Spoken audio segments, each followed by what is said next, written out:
All right, so in this example, they ask us to prove or disprove whether the following are vector spaces.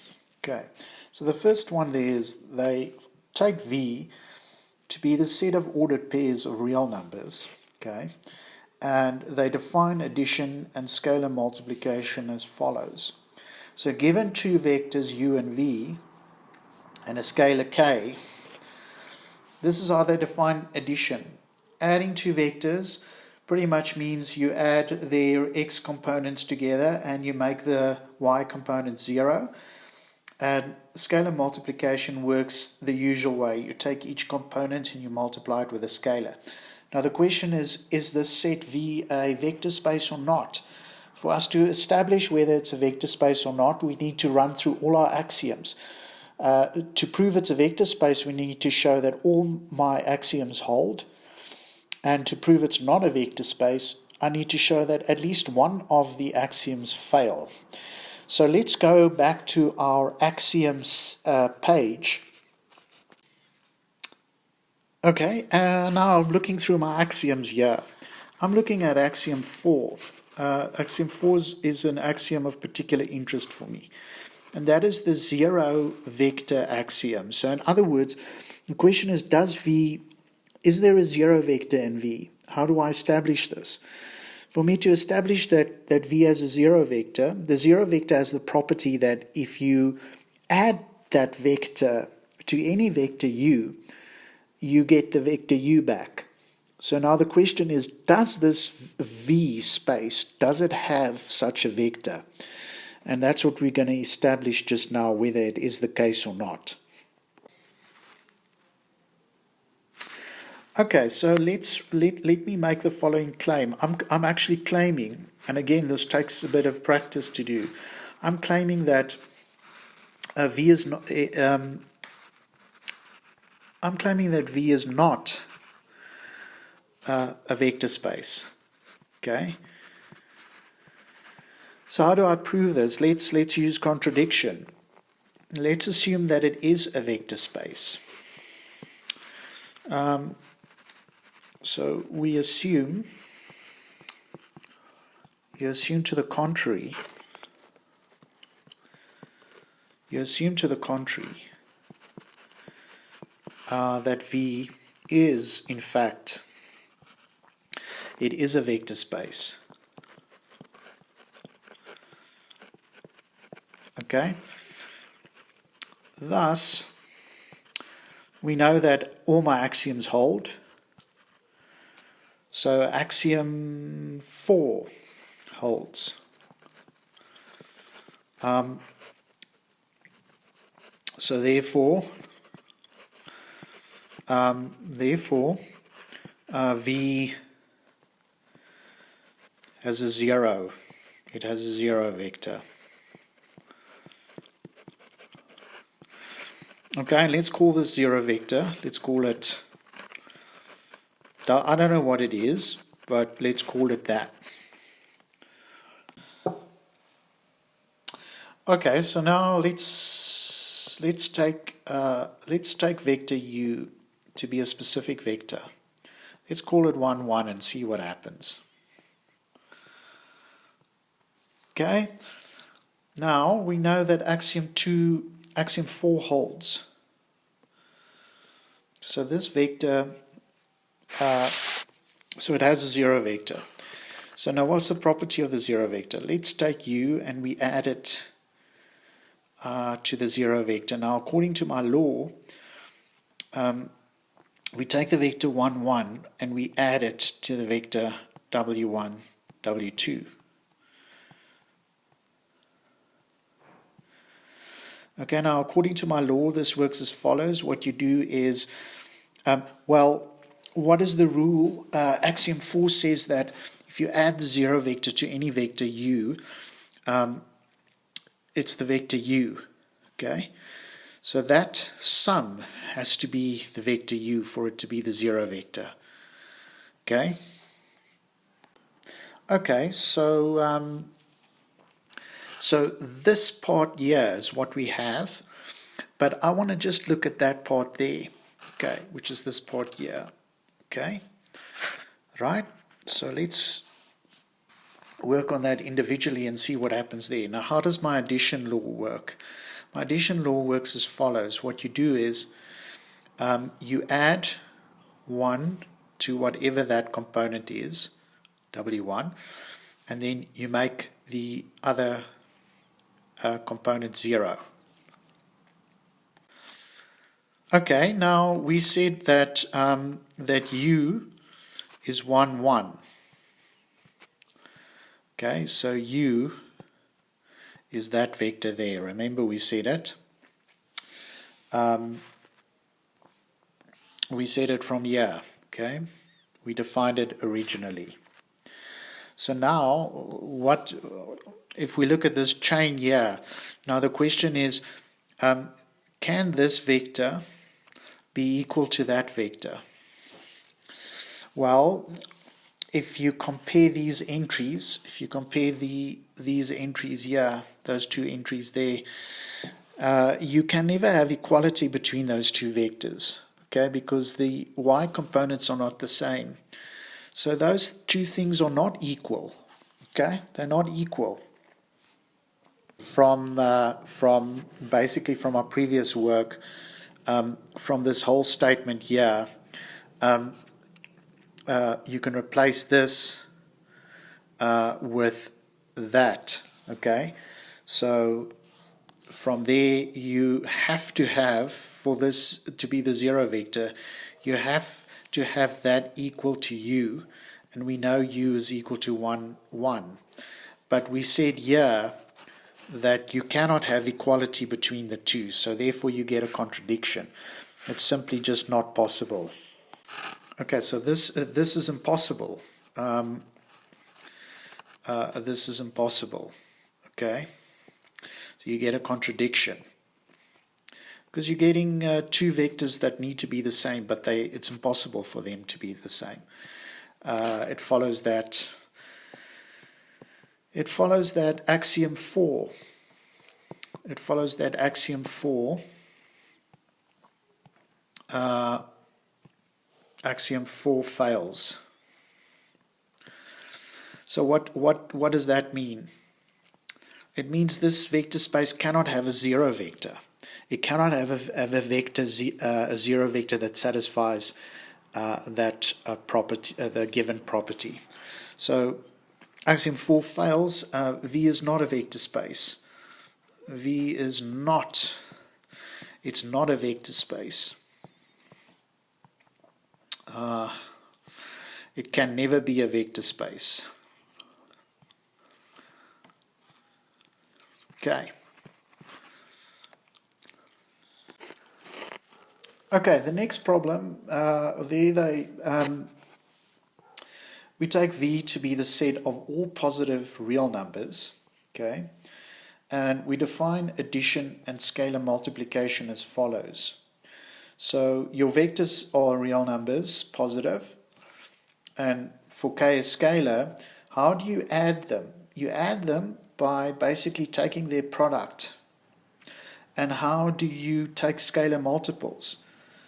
By basically taking the number, whatever it is, x, and raising that to the power of k.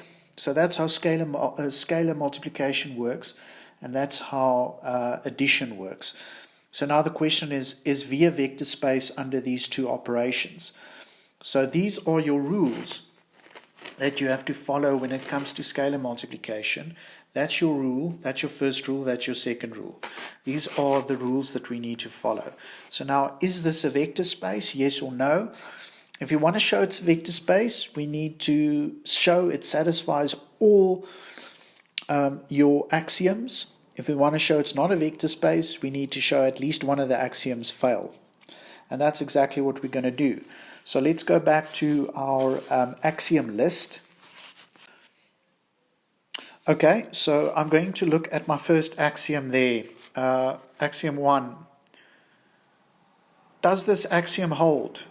In other words, do you have closure under addition? So what does closure under addition mean? It means if you take two vectors u and v from your set, and you add them together, then the result is again within the set. So let's check if this axiom holds or not. Okay, so we're going to look at 1. Okay, so again, what you start off with, so you note that, so if you take U and you add V, then that is going to be x times y. And x times y, is it within V or not? Go back. What is V? V is the set that I'm working with. And what is V? So here they say V is the set of all positive real numbers. V is the set of all positive real numbers. Now, if you go back and you look at your product here, what is this? This is a product of two positive real numbers.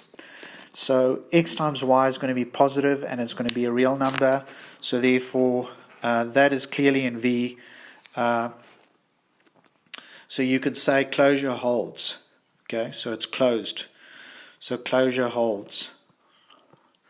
Okay, so my first axiom holds. Okay, so we need to go back to my axiom set. What's my axiom set again? Let's look. Okay, so that first axiom is done. Okay, so now the second axiom that we need to look at is this axiom here. Does commutativity hold? That's the question. Okay, so does commutativity hold? So if you take U and you add V, well, it says that it's the same as taking whatever the number U is and multiplying it with V. Now we know that that's the same as that, okay, from normal number multiplication, and that's just basically V plus U. Okay. It follows that what? Commutativity holds. Okay, so it follows that commutativity holds.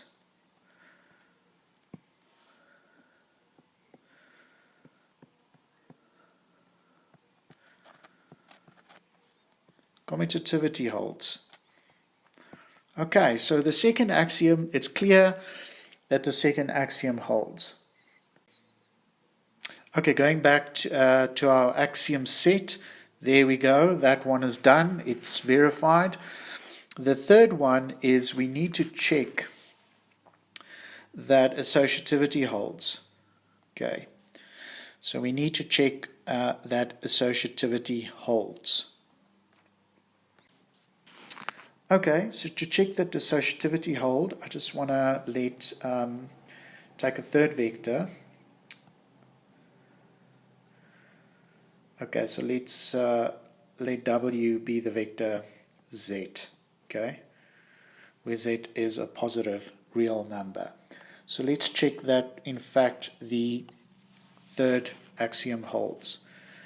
Okay, so we take U, you take V, and you take W. Okay, and let's see what happens if you add in that order. So that is going to be, it's going to be egg. Okay, so how do you, first of all, how do you add V to W? You add V to W by basically multiplying Y with Z. Okay.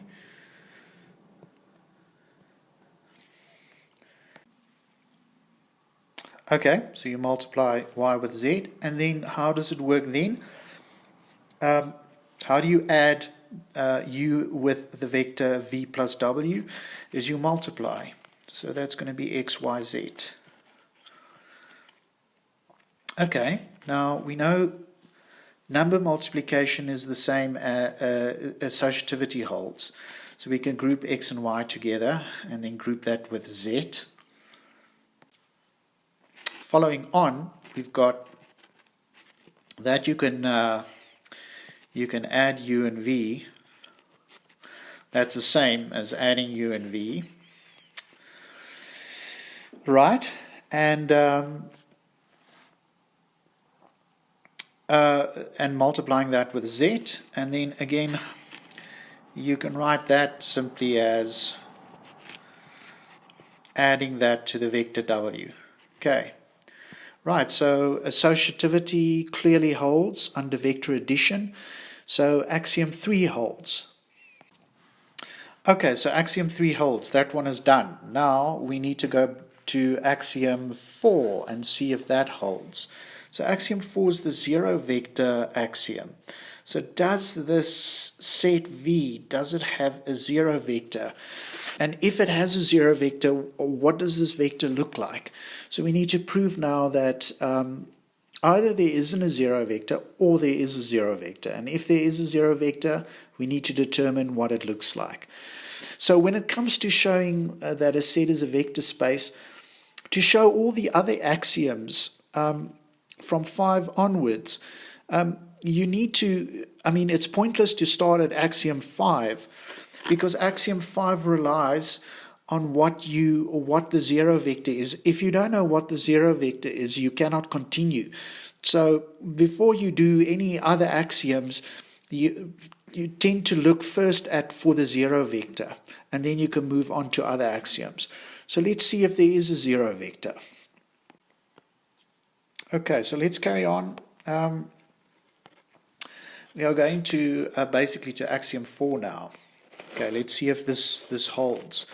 So what I'm going to do is I'm going to just let S be the vector 1. Okay, then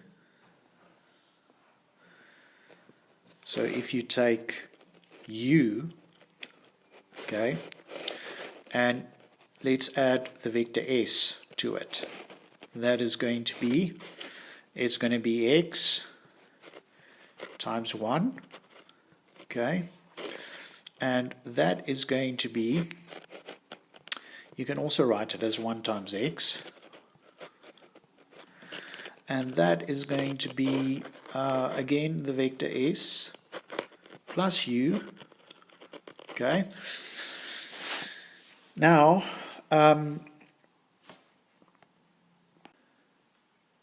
okay, so just take note of that.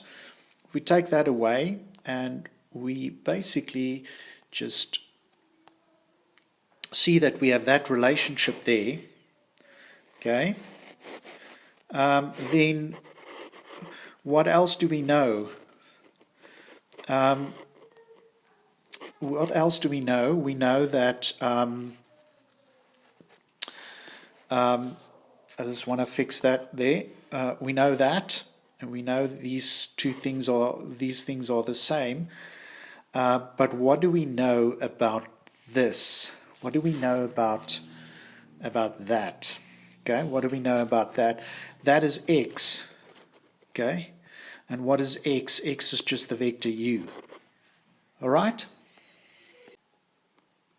Now going back to our quickly to our axiom list again. If you look at this axiom here, what does it say? The zero vector is the vector that has the property that if you add it to any vector u, 0 plus u is the same as u plus 0 is the same as u. Okay, and it has to hold for all u's.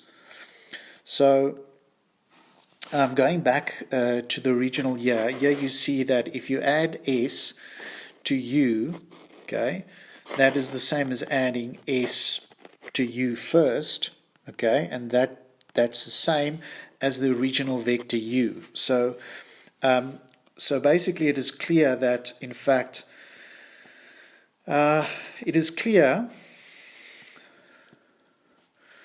right, so it is clear that s is in fact the zero vector. Thus axiom 4 holds.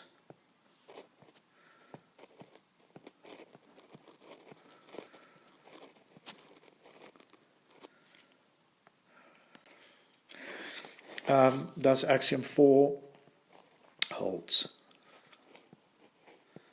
All right, so now the next one, let's move on to axiom 5.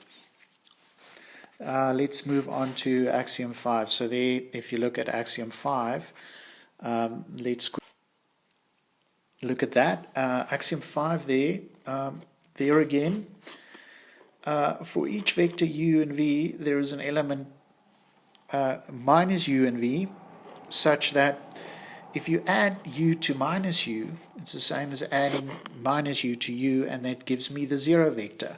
Now I know what the 0 vector looks like from axiom 4, because we proved axiom 4. So now we need to go and look at axiom 5. Okay, so so this again, so now you need to start at your axiom 5. So what I'm going to do is I'm going to let S be the vector 1 over x. Now guys, we are working with positive real numbers, so we're actually assuming that 0 is excluded. So let S be the vector 1 over x. Okay, then what happens if you add u to S? Okay, if you add u to S, it's the same as basically multiplying x with 1 over x. Okay, so basically x multiplied by x is 1, and in this case from 4 we have that is the 0 vector. Okay, but you can also see also if you add s with u, that's 1 over x times x, and that's 1, and again that's the 0 vector. Okay, hence we have that this this s vector is in fact the negative of the vector u, because if we add s to u, it's the same as adding u to s, and it always gives the 0 vector. So you can interpret this s as in fact the negative of u, because it gives me the 0 vector. Alright, so going back to our axiom list, we have verified axiom 5. Now we look at axiom 6, which is the closure axiom under scalar multiplication. Now I would advise, when you prove a space is a vector space, you first start with axiom 1 and 6, and then you can actually go to axiom 4, and from axiom 4 you can proceed to the remaining axioms. But axiom 1 and 6 usually are the quickest ones to prove. So let's see, is our set V closed under scalar multiplication? Let's see if that happens. Okay, so that so basically, if you go and note that if you take the scalar, if you take u, all right, how does that work? You take x and you raise it to the power of k. Now, what is x to the power of k? It's a real number to the power of a real number, and a real number to the power of a real number is a real number. So that is clearly, it is positive, it is bigger than 0, and it is definitely going to be in V. So thus, V is closed. V is closed. It is closed under scalar multiplication. So axiom 6 holds.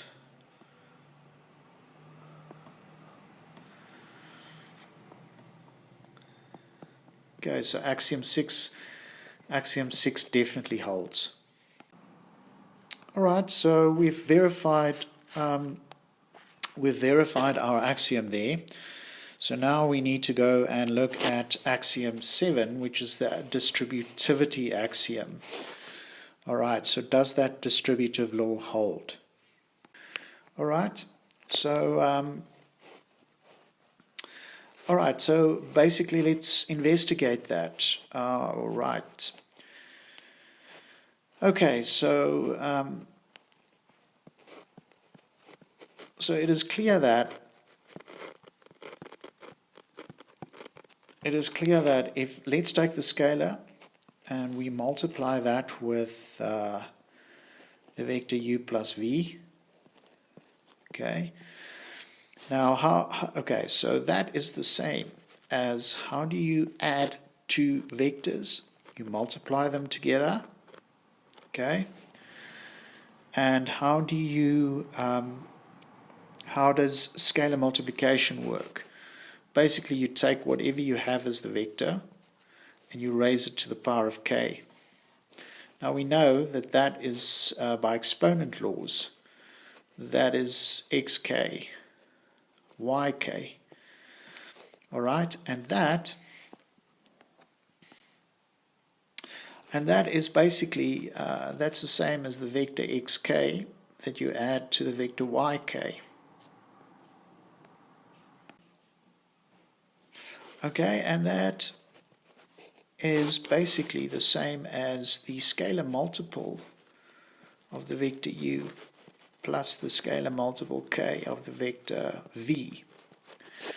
Right, so it is clear that this distributivity law that we talked about, it's clear that this distributivity law that we talked about here, which is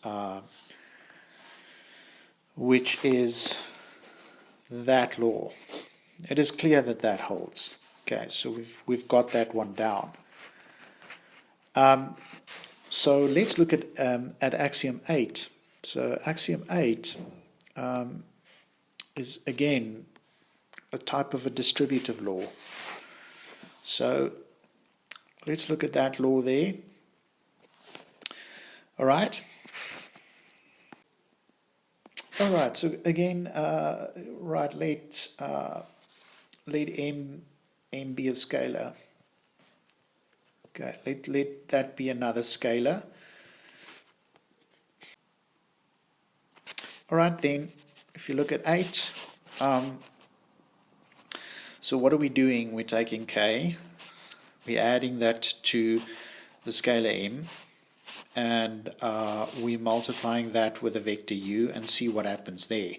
So how does scalar multiplication work? You're taking the vector x and you are raising it to the scalar. Okay? Now, using normal exponent laws, you get x that multiplied by xm. And what's that? That's basically, it's the same as the vector xk that I'm adding to the vector xm. And what's that? It's the same as the scalar multiple of the vector u plus another scalar multiple of the vector u. Okay, so all right, that then definitely holds. So let's look at the second last axiom there. That type of associativity law holds. Let's see if it does.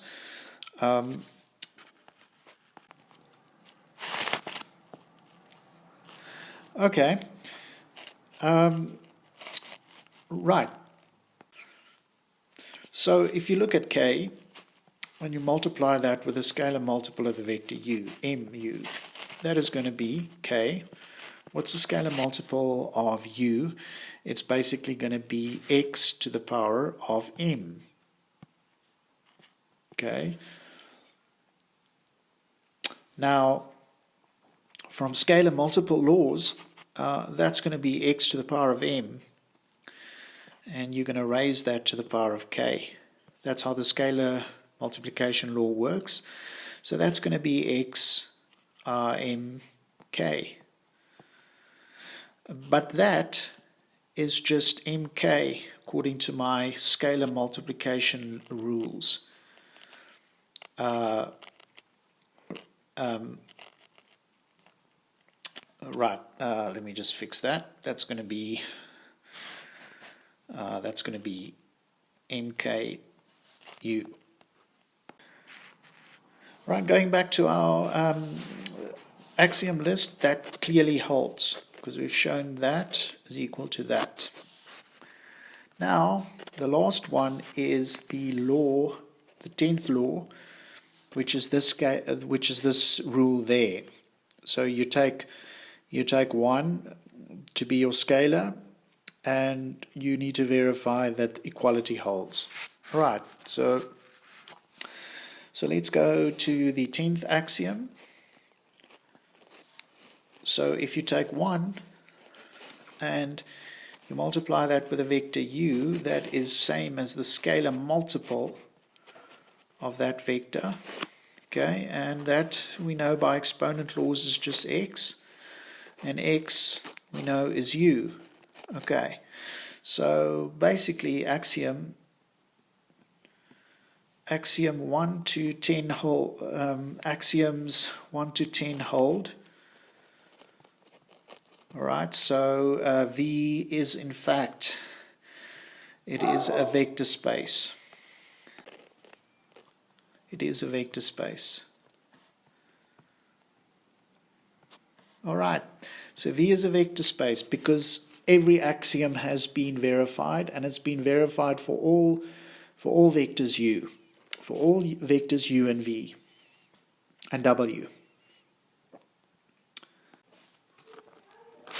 Okay, the next one, we are asked to show that if V is the set of sequences with usual addition, but the scalar multiplication is defined a little differently.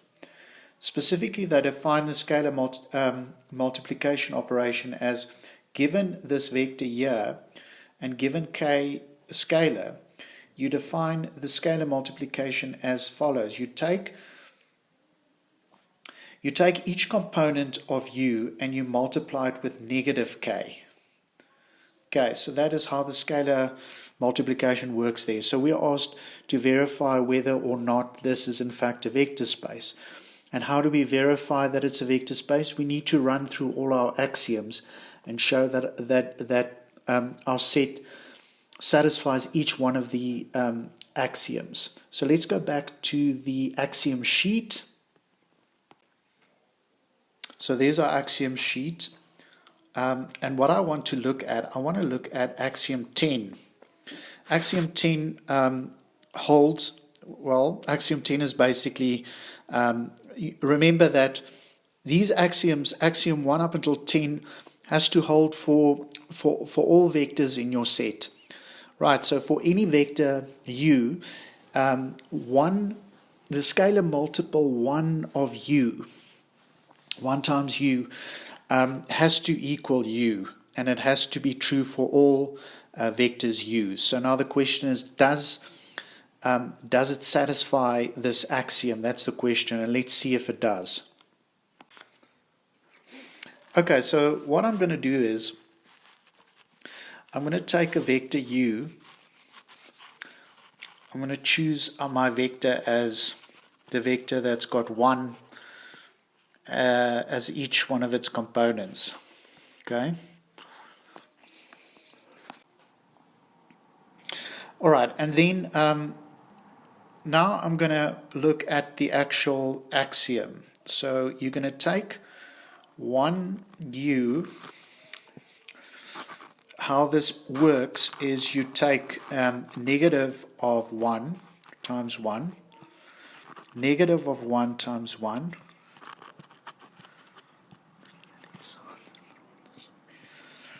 and that is negative 1, negative 1.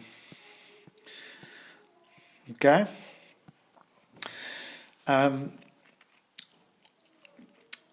Now you can compare the two. So if you compare u, which is equal to this,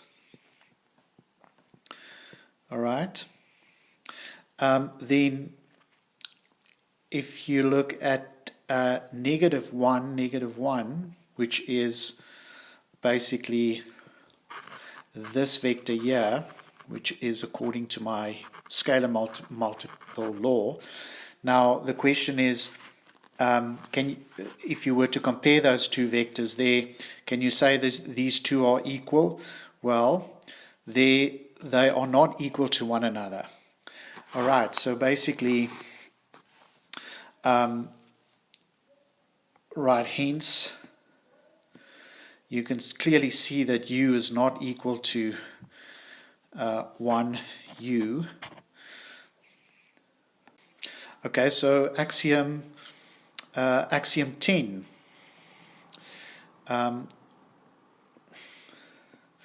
So axiom 10 fails.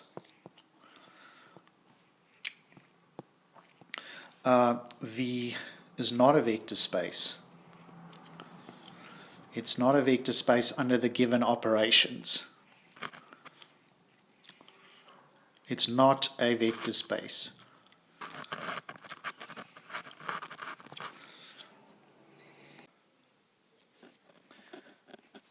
All right, so the next one, they give us the set V of all 2 by 2 matrices. And the scalar multiplication works as usual. So the scalar multiplication works as usual, and addition is defined a little bit different. If you're given vectors,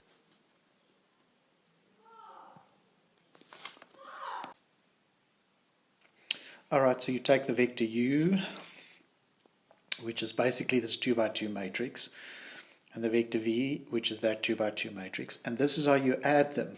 So the rule for adding is you add the x component with the first row in the first column, entry in the first row in the first column, then you add the entries in the second row in the first column, then you add the entries in the second row in the second column, and then the entry in the first row in the second column, you make the entry of the matrix that is first in line in terms of adding, which is that matrix there.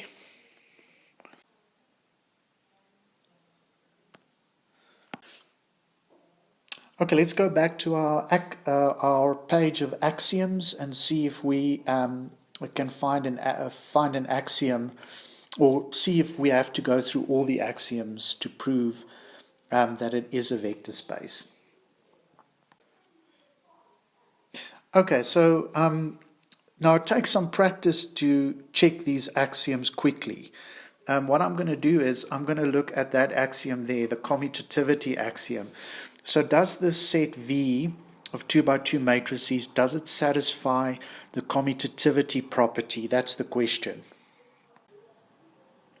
All right, so what I'm going to do is I'm going to take two vectors. I'm going to take u, and I'm going to make it this vector here. All right, and I'm going to take the vector v as the vector 1, 1, 1, 1. Okay, now if you add the two vectors u and v, now I just need to check how my law works, how the law works, right? So it is this matrix that I'm adding to this 2 by 2 matrix. Okay. All right, now go back to the law. So what was the law for adding two matrices? Remember, this is the law that we're working with. Okay, so it's easy to follow that law. So how you do it is you add the first row in the first column, you add the second row in the first column entries, and you add the second row in the second column entries. And then what you do for the first row in the second column is you take the entry in the first row and the second column of the first vector in your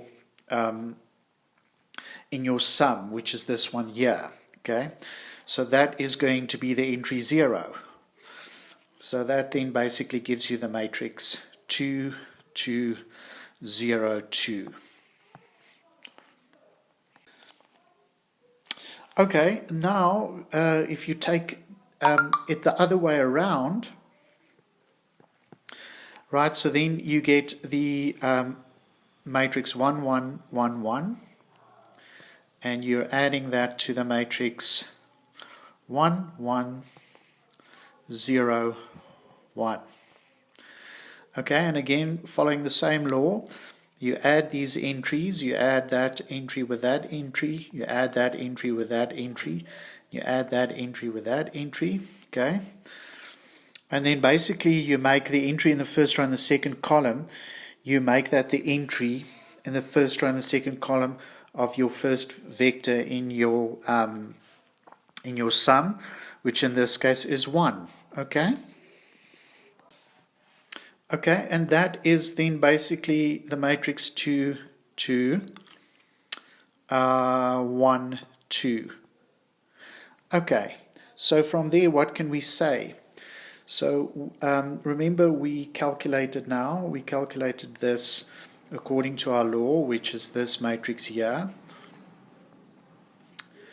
And our previous sum, which was that sum, we calculated that as the matrix 2, 0, 2, 2. Okay, so now comparing the two, do we have equality there? Is that matrix there? Is it equal to that matrix there? How do you compare two by two matrices, whether they're equal or not?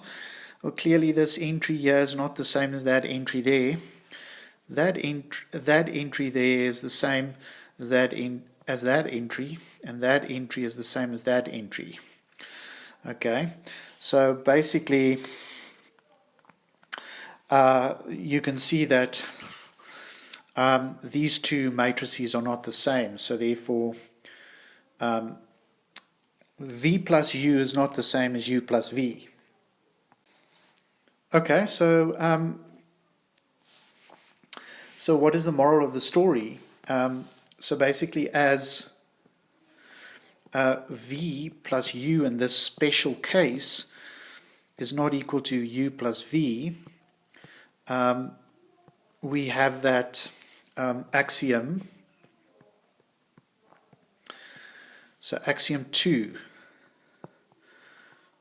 fails. Okay, so there that axiom there fails. Now remember, for an axiom to hold, for axiom 2 to hold, you have to be able to show that for any two vectors U and V, U plus V is the same as V plus U, for every vector U and V. And now what I've done is I've found two vectors V and U that where the axiom 2 fails. So remember, when you want to prove a statement, depending on what the statement is, in this case, you have to prove it for all U and V. How do you disprove this statement? You provide a counterexample. And I've just provided an example where V plus U is not the same as U plus V. So therefore, V is not a vector space. All right, so basically, so